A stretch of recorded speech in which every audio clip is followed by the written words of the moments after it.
that big. They say actually there was a thin piece that the glacier carved off at that fracture or jointing system, and it was probably what we're seeing is 7/8 of a dome. But it's so much easier to say half dome than 7/8 of a dome.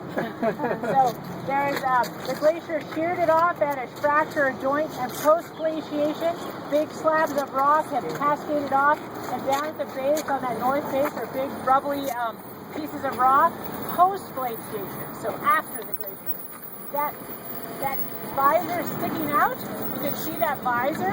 The glaciers came right underneath that visor. So very impressive. Think about that.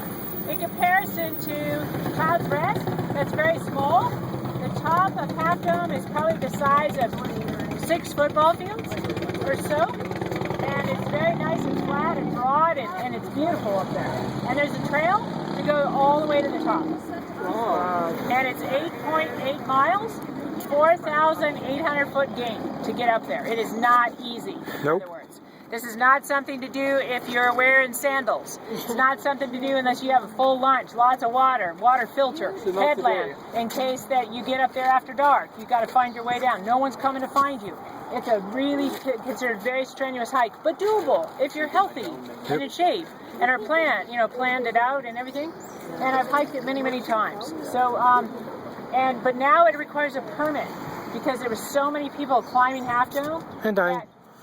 1,200 people a day were trying to go up there, and that the last part on the backside, there's cables about this wide apart that it's like this steep, and there's 2x4s to kind of pull yourself up and then rest on the 2x4 and then pull up again. So you have to have really strong upper body.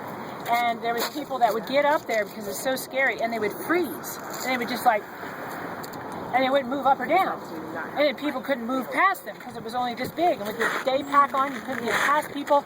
And finally, 3 summers ago now, one guy got on the outside of the railing and lost his grip, and in front of everyone slid to his death. So the Park Service said, okay, that's it.